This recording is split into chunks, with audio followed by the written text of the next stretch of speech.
Prevenção e análise de acidentes de trabalho é o tema de uma aula para magistrados, novos magistrados do trabalho, aqui no TRT de Minas Gerais. A auditora fiscal do trabalho, Ivone Corgozinho Baumecker, veio à escola para falar aos juízes sobre o tema.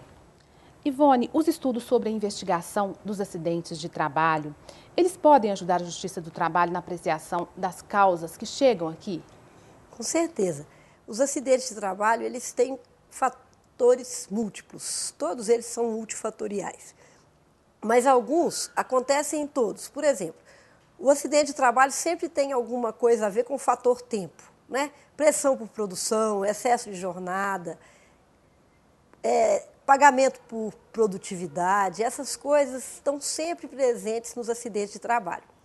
E se a gente não tiver uma forma estruturada de conhecer e representar esses acidentes, pode acontecer desses fatores, que são os mais importantes, passar despercebido. Então, um acidente, um trabalhador cai de uma obra, por exemplo, porque tem um vão de elevador sem proteção. A falta de proteção do vão de elevador é um problema, mas normalmente não é o único. Pode procurar que tem mais coisas, não é? Obra atrasada, dificuldades de recebimento. E quando a gente vai construindo os cenários dos acidentes, a gente vai tendo muito mais facilidade de compreendê-los e de preveni-los. Qual que é a diferença entre prevenção e proteção no ambiente de trabalho? A gente vai chamar o acidente hoje com muito mais frequência de evento indesejável, porque nós não gostamos muito da palavra acidente, porque ela parece que é fortuito, é inesperado. E o acidente, a maioria deles não é fortuito e inesperado, ele é construído ao longo do tempo, né? E aí a gente chama de prevenção o que evita o evento e chama de proteção o que, após o ocorrido evento, reduz as consequências. Então, por exemplo, o freio ABS, ele é prevenção, porque ele evita que o carro bata, evita o evento indesejável. O airbag, ele é proteção, porque depois que o carro bater, ele reduz as consequências. Os equipamentos de proteção individual, como o próprio nome diz, proteção individual, todos eles são do lado da proteção e não do lado da prevenção. Um cinto de segurança não impede que o trabalhador caia. Ao trabalhador cair, impede que ele chegue ao chão e se machuque. Agora, isso tem uma consequência, que é a consequência da hierarquia. Eu não posso pensar na proteção antes de pensar na prevenção. Eu sempre tenho que pensar primeiro em evitar o evento e depois em minorar as consequências. É como, por exemplo, um caso de infarto. Eu tenho que orientar a pessoa a manter a pressão baixa, a não ser sedentário, a isso, a aquilo. Mas se o infarto acontecer, tem que chamar o SAMU rápido. Então, mas eu não posso inverter, eu não posso falar com o paciente assim, tudo bem, você tem um infarto que eu vou chamar o SAMU rápido. Isso está errado. Mas por que eu estou insistindo nesse ponto? Porque o Brasil tem a doença da proteção, a doença do equipamento de proteção individual. Todo mundo acha que resolve o problema fornecendo bota, capacete, cinto de segurança. Isso não é verdade. E não tem a cultura da prevenção? Não tem a cultura da prevenção, só tem a cultura do fazer depois do leite derramado. Quais as medidas de controle do processo produtivo devem ser observadas para identificar as situações que possam gerar acidentes? A gente fala hoje que toda empresa tem que ter uma gestão de segurança. A gestão de segurança tem palavras-chave, que são antecipação, reconhecimento, avaliação e controle de risco. Antecipação significa, quando uma empresa vai iniciar um processo, ela já tem que pensar em quais os problemas antes de se instalar, para depois que instalar, não descobrir que não tem como resolver alguma questão. Por exemplo, um prédio que é todo de vidro por fora, todo de vidro a fachada, né?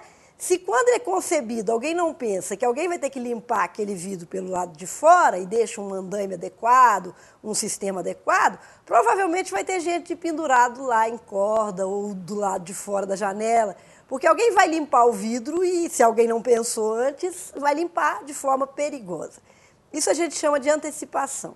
E as outras fases são fazer uma avaliação dos problemas, reconhecer, relatar casos. A gente fala, segurança só se faz de baixo para cima. Então, é reportar eventos, conversar, dizer o que acontece, para que tudo possa ser, de alguma forma, conhecido E depois de conhecido, que é a fase do reconhecimento, avaliado para que eu tenha prioridade. O que é mais importante? Eu provavelmente não vou conseguir resolver todos os problemas ao mesmo tempo. Mas se eu tiver prioridade, eu posso resolver os mais graves. E depois agir, atuar para resolver, respeitando a hierarquia de controle. Nada de começar com a proteção antes da prevenção. O que são os quase-acidentes? Quase-acidentes são acidentes que ocorreram, mas que a vítima escapou. Nós também temos o que a gente chama de circunstância indesejada, que é o que não aconteceu ainda. Por exemplo, um talude instável de uma mineração que não caiu, ele já é um problema. Agora, pode ter o talude instável de uma mineração que caiu e o trabalhador saiu. Ninguém machucou, mas o acidente aconteceu. Esse que a gente chama de quase-acidente. Porque o acidente, além do cair, a pessoa ainda estava debaixo. Então, nós temos 3 tipos de evento. O que a parede de terra cai e cai em cima da pessoa, o que a parede de terra cai e a pessoa sai, e que a parede de terra já está mostrando que vai cair. Na verdade, a prevenção, o melhor que eu possa fazer é não esperar nem que ela caia e a pessoa saia, mas atue já na fase na qual ela já demonstra que vai cair. Nessa fase que é chamada de quase-acidente? Então? Na fase anterior ao acidente. Uma forma de detectar o quase-acidente. De detectar. Você não pode esperar o acidente para agir, né? Como, por exemplo, a nossa descida da Betânia aqui em Belo Horizonte, né? Não sei se só Belo Horizontino vai vir, né? Nós temos 5 quilômetros do anel rodoviário aqui, que é crônica de morte anunciada, né? Então, lá está tendo acidentes, quase-acidentes e circunstâncias indesejadas o dia inteiro. Como ninguém age, a armadilha está lá montada. O que é essa alegação comum de risco causado pela vítima? Essa é a alegação mais frequente que existe, né? Porque o acidente que teve vítima tem vítima. Esse já é a primeira coisa, né? E achar que ela causou o acidente é muito fácil, porque ela agiu, né? Tanto é que o acidente aconteceu. O que acontece, na verdade, é que em que circunstâncias foi possibilitado a ela agir? Em condições seguras ou em condições perigosas? Se já foi em condições perigosas, o que falar de responsabilidade da vítima? A pessoa não trabalha como quer, ela trabalha como se determina que ela trabalhe.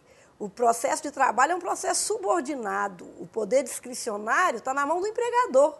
O que o trabalhador tem que fazer mesmo é dar conta do resultado, isso ele tem que fazer. E muitas vezes, para ele dar conta do resultado, ele tem que fazer coisas perigosas. Mas ele só tem jeito de fazer o resultado se ele fizer coisas perigosas.